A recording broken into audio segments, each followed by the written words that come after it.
Welcome to my beautiful people in our calligraphy and art family. I hope so कि आप सब ठीक होंगे, खैर ऑफिस से होंगे और अपना जो काम है वो बहुत अच्छे से कर रहे होंगे।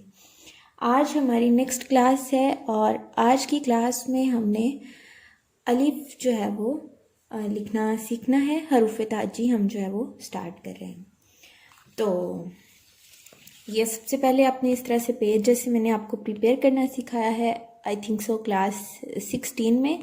तो ये आपने इस तरह से नुकात लगाकर और इसको जो है वो पेज को प्रिपेयर कर लेना है। उसके बाद आप कलम का जो साइज़ है वो सब कुछ मैं आपको बहुत पहले बता चुकी हूँ तफसील से।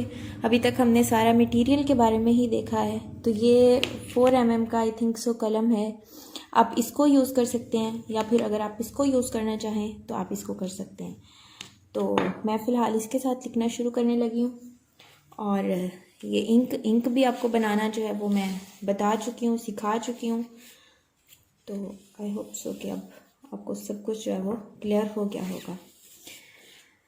तो चलिए हम बिस्मिल्लाह करते हैं और लिखना जो है वो शुरू करते हैं।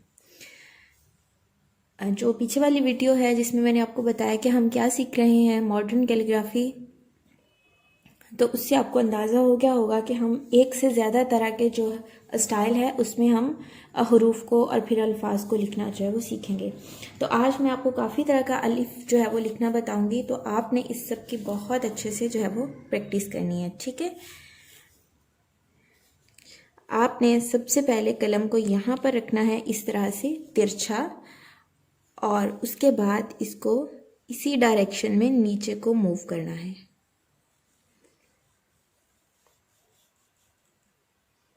ठीक है, ये हमारा अलिफ बन गया है और आप देखें कि ये सीधा है और ये आखिर पे इसकी जो इस तरह से पॉइंटेड शेप है।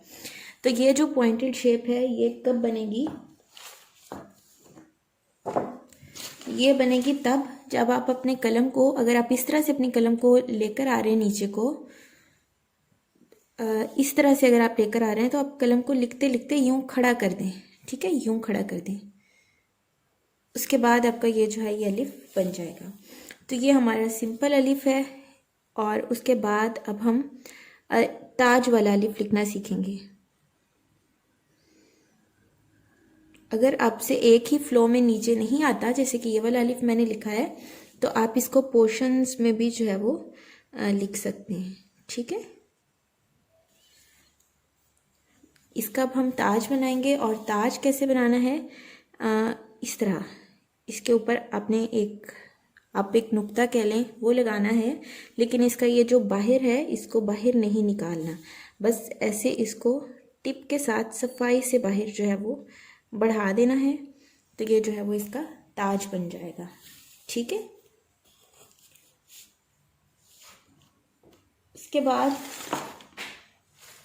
उसके बाद हम नेक्स्ट तरह का जो अलिफ है वो लिखेंगे।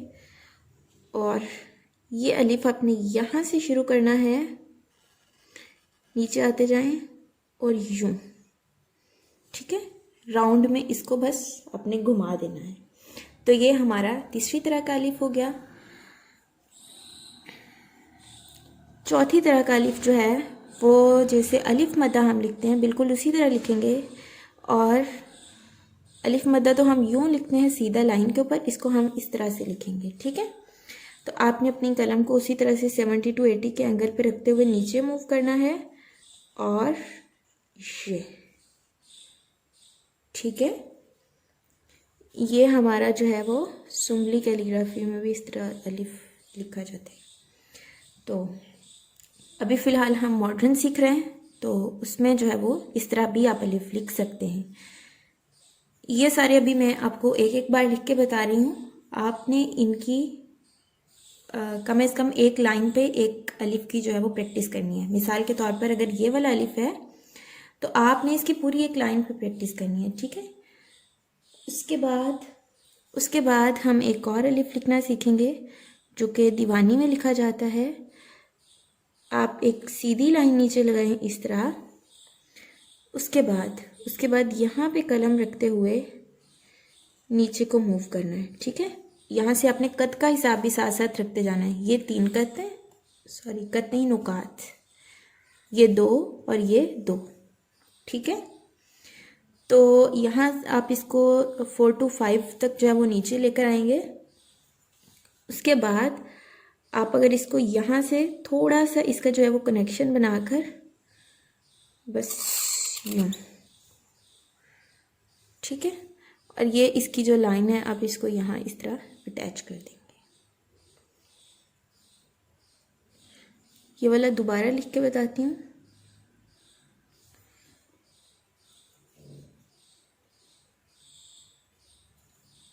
यहाँ पर कलम रखेंगे और नीचे मूव करेंगे, ठीक है। और उसके बाद यहाँ पर अपने कनेक्शन देते हुए ये, और इसकी यहाँ से जो टिप के साथ है आप इसको मिला लेंगे। ये वाली जो इसकी लाइन है इसको आप 5 नुकात के बराबर भी नीचे बढ़ा सकते हैं, ठीक है, ओके। उसके बाद इसी तरह का एक हम लिखेंगे अलिफ, लेकिन वो 5 नुकात पर होगा। 3 नुकात के बराबर हम एक लाइन लगाएंगे स्ट्रेट, और बिल्कुल इसी तरह जैसे पीछे वाला अलिफ हमने लिखा है इसी की तरह हम इसको नीचे लेकर आएंगे। उसके बाद यहाँ से हम इसको यूं राउंड मूव कर देंगे, ठीक है। जैसे हमने यहाँ से इसको नीचे लेकर आना है उसी तरह इसको ऊपर ले जाना है। अब आपको समझ आ रही है कि जो बेसिक स्ट्रोक्स मैंने आपको करवाए थे तो उसका क्या फ़ायदा है? उसका यही फ़ायदा है कि अगर आपने बेसिक स्ट्रोक्स की अच्छे से प्रैक्टिस की है तो अब आपका कलम जो है वो फ्लुएंटली चलेगा और इंशाल्लाह आपको लिखने में कोई मुश्किल नहीं होगी। उसके बाद ये हमारी टोटल होगी 4, 5 और 6 तरह का अलिफ लिखना हमने सीख लिया।